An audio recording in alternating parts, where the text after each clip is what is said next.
Welcome students. तो students, आज मैं आपको करवाने वाला हूँ properties of multiplication of integers. तो लास्ट के लेक्चर्स में हमने बेसिकली हमारा जो जितने भी एक्सरसाइज 1.1 के न्यू सिलेबस के अकॉर्डिंग वो ख़त्म कर लिया है। अब ये एक्सरसाइज 1.2 का आपका टॉपिक रहेगा, जिसमें मैं आपको properties of multiplication of integers के बारे में सिखाऊंगा। तो स्टूडेंट, सबसे पहली जो प्रॉपर्टी आती है हमारे पास बेसिकली वो है हमारी क्लोजर प्रॉपर्टी। तो क्लोजर प्रॉपर्टी के बारे में मैंने आपको पहले भी बताया, तो होता क्या है, अब हमारे को उसको मल्टीप्लिकेशन में पढ़ना है। तो इसका मतलब ये होगा कि अगर मैं क्या करूँ, कोई भी एक इंटीजर लेता हूँ, जैसे 2 लिया और मैंने दोबारा से एक इंटीजर लिया 3, तो जब मैं उनको मल्टीप्लाई करता हूँ तो अगर मेरे को दोबारा से एक इंटीजर मिलेगा तब तो बोलेंगे कि क्लोजर प्रॉपर्टी होल्ड कर रही है, वरना नहीं। इनको मैंने मल्टीप्लाई किया तो तभी भी मेरे को क्या मिला, एक इंटीजर मिल गया। तो इससे हम बोलेंगे कि हमारी क्लोजर प्रॉपर्टी होल्ड करती है। चाहे आप दुनिया में कोई भी 2 इंटीजर ले लीजिए, जब भी आप उनको मल्टीप्लाई करोगे तो आपको दोबारा से एक इंटीजर ही मिलेगा। ठीक, तो दैट मीन्स क्लोजर प्रॉपर्टी जो अंडर मल्टीप्लिकेशन हमारी इंटीजर्स में होल्ड करती है। ठीक है, इसको स्टैंडर्ड फॉर्म में हम कैसे लिखेंगे कि अगर ए हमारे पास क्या है, एक इंटीजर है। अगर ए हमारे पास बेसिकली क्या है, एक इंटीजर है, और बी हमारे पास एक दूसरा इंटीजर है। बी हमारे पास क्या है, एक दूसरा इंटीजर। देन तो जब मैं ए बी को मल्टीप्लाई करूँगा तो मेरे पास एक नया नंबर आएगा, और जो वो नया नंबर है वो भी हमारे पास क्या होगा, एक इंटीजर ही आएगा। तो इसको बोलते हैं क्लोजर प्रॉपर्टी, बोलते हैं हम इंटीजर्स की। तो बच्चों, अगली जो प्रॉपर्टी होती है हमारे पास वो है कम्यूटेटिव प्रॉपर्टी। तो बेटा, कम्यूटेटिव प्रॉपर्टी में क्या होता है बेसिकली, इसमें होता है कि अगर आप हमारे पास एक इंटीजर है ए, उसको मैं मल्टीप्लाई कर रहा हूँ बी के साथ। ठीक, और मेरे पास अब मैं इसको इस तरह से मल्टीप्लाई कर रहा हूँ कि इसमें मैं बी पहले मल्टी लिख रहा हूँ और ए बाद में लिख रहा हूँ। तो कम्यूटेटिव प्रॉपर्टी में क्या होता है कि इन दोनों का आंसर आपके पास सेम आता है।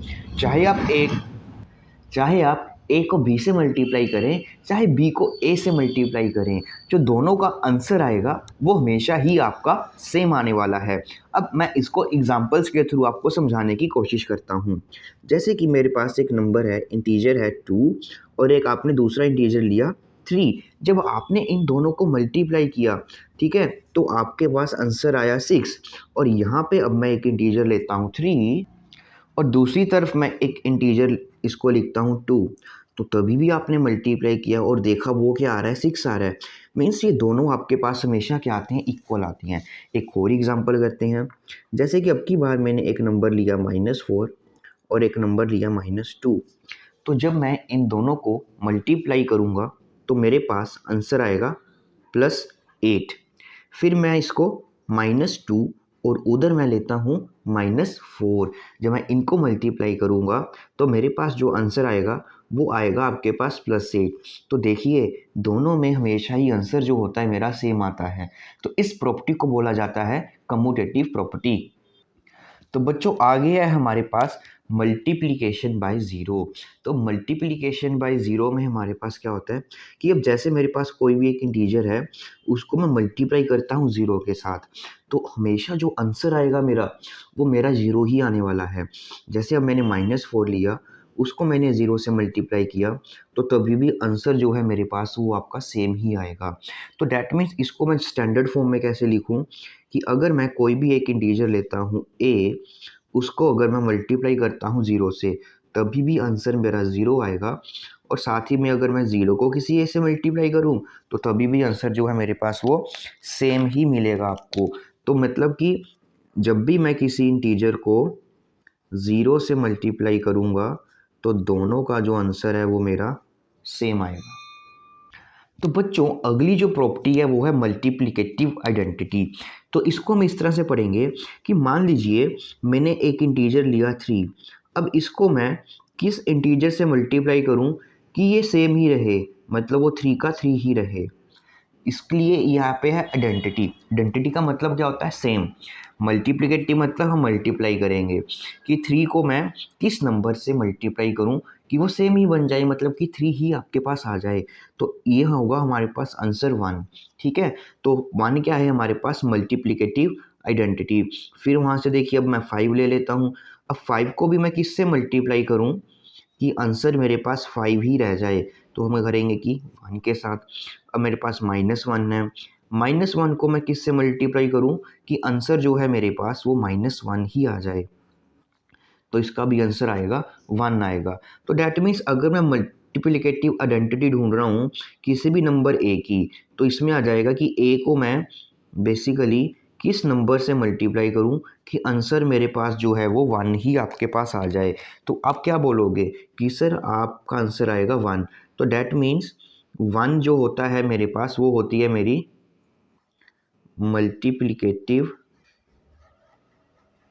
आइडेंटिटी। तो मीन्स मैं इसको इस तरह से लिख सकता हूँ कि a multiply by 1 is equal to 1 multiply by a, और 1 हमेशा हमारे पास क्या रहेगी, हमारी मल्टीप्लिकेटिव आइडेंटिटी।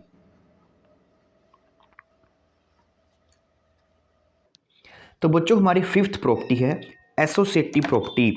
तो इस प्रॉपर्टी को आपको ध्यान से समझना है क्योंकि इसी प्रॉपर्टी के बेसिस के ऊपर हमारे पास क्वेश्चन आते हैं। तो इसको समझते हैं। देखिए अब बेसिकली एसोसिएटिव प्रॉपर्टी आ गई हमारे पास। तो इसमें बेसिकली क्या होता है, इसमें आपको 3 इंटीजर्स की ज़रूरत पड़ेगी। तो मान लीजिए सबसे पहले मैंने एक इंटीजर लिया 2, फिर मैंने इसको मल्टीप्लाई किया 3 के साथ। अब जो भी आंसर आएगा फिर मैंने इसको मल्टीप्लाई कर दिया 4 के साथ। तो हम देखते हैं कि हमारा आंसर जो है वो क्या आएगा। तो सबसे पहले इन दोनों को मल्टीप्लाई किया तो वो मेरे पास 6 आया, फिर जो भी आया उसको 4 से मल्टीप्लाई किया तो मेरे पास जो आंसर आया वो 24 आया। तो अब मैं क्या करता हूँ इसी प्रॉपर्टी को, अब सबसे पहले मैं क्या करता हूँ 3 और 4 को मल्टीप्लाई करते हैं। पहले हम 3 और 4 को मल्टीप्लाई करते हैं यहाँ से। तो सबसे पहले मैं 3 और 4 को मल्टीप्लाई करूँगा। अब इसके बाद इसको मल्टीप्लाई करने के बाद जो भी आंसर आएगा फिर मैं इसको 2 से मल्टीप्लाई करूँगा। पहले इसको इससे मल्टीप्लाई करते हैं तो वो मेरे पास आंसर आएगा 12। तो अब आपके पास आंसर आ गया 24। तो दैट मीन्स अगर मैं पहले इन दोनों को मल्टीप्लाई करूं फिर इसके साथ करूं तब भी आंसर सेम आएगा, या मैं पहले इन दोनों को मल्टीप्लाई करूं फिर जो आंसर आएगा उसको इससे मल्टीप्लाई करें तो भी मेरे पास आंसर जो है वो सेम आता है। तो हम लिख देते हैं कि ये यहाँ पे आपके पास इक्वल ही रहेगा। आपको एक और एग्जाम्पल करवाता हूँ मैं। जैसे कि ये -2 है मेरे पास, मैंने इसको मल्टीप्लाई कर दिया -5 के साथ, फिर जो भी मेरे पास आंसर आएगा फिर मैं उसको मल्टीप्लाई कर दूंगा 3 के साथ। पहले इसको सोल्व करते हैं तो ये मेरे पास बनेगा 10 मल्टीप्लाई बाई 3 और आंसर आ जाएगा 30। या फिर हम इसको ऐसे भी कर सकते हैं कि -2 को मैं एज इट इज़ लिखने देता हूँ और यहाँ पे -5 और पहले 3 को मल्टीप्लाई कर देते हैं। तो जब इनको मल्टीप्लाई करेंगे मेरे पास आएगा -15 और उसके बाद आंसर आ जाएगा 30। तो देखिए ये आपके दोनों के दोनों हमेशा ही आपके इक्वल आ जाते हैं। अब इसको स्टैंडर्ड फॉर्म में कैसे लिखेंगे कि पहले मैंने a को b से मल्टीप्लाई किया, फिर जो आंसर आया उसको c से मल्टीप्लाई करते हैं, फिर a मल्टीप्लाई, इसमें हम पहले b और c को मल्टीप्लाई करेंगे और आंसर ये आएगा।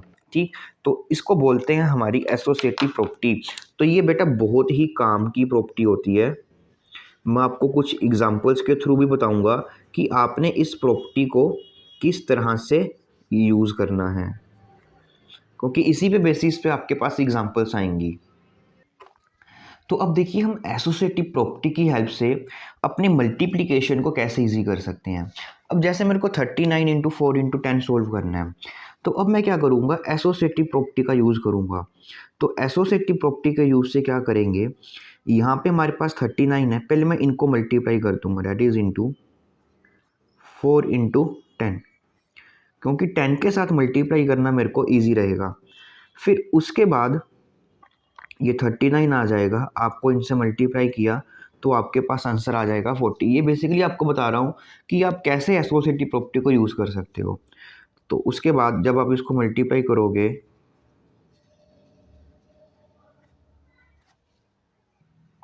तो हमारे को मिलेगा 1560। तो इस तरह से आप एसोसिएटिव प्रॉपर्टी यूज़ कर सकते हो। अब दोबारा से देखिए, अब जैसे ये आ गया, आपके पास है 25 × 13 × 4, इन तीनों को मल्टीप्लाई करना है। अब देखिए आपके पास इसको ऐसे भी मल्टीप्लाई कर सकते हो, पहले 25 को आपने 13 से मल्टीप्लाई कर दिया, फिर जितना आंसर आएगा उसको 4 से। बट देखिए अब मैं क्या करूँगा, अपनी प्रॉपर्टी का यूज़ करूँगा। तो सबसे पहले मैं इन दोनों पे अपनी कम्यूटेटिव प्रॉपर्टी यूज़ करूँगा। तो यहाँ पे आ जाएगा 24 इंटू 4 इंटू 13।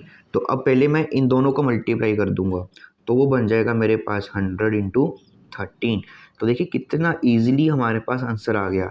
नहीं हमारे को पहले इसको इससे मल्टीप्लाई करना पड़ता फिर इससे। तो प्रॉपर्टीज़ के यूज़ से देखिए किस तरह से आप इजीली सोल्व कर सकते हो। 13 इंटू 4 था, तो मैंने कम्यूटेटिव प्रॉपर्टी का यूज़ किया, तो 4 इंटू 13, फिर इन दोनों को कर लिया और ये आपके पास आंसर आ गया। अब जल्दी से पहले खुद इसको ट्राई कीजिए, बहुत आसान है। अब मेरे को दिख रहा है कि ये 125 है, तो फिर से मैं कम्यूटेटिव प्रॉपर्टी का यूज़ करूँगा। तो इधर मेरे पास 8 आ जाएगा और इधर 11 आ जाएगा। अब 125 को अगर आप 8 से मल्टीप्लाई करोगे तो आपको मिलेगा 1000 इंटू 11। तो ये आपके पास आंसर आ जाएगा 11,000।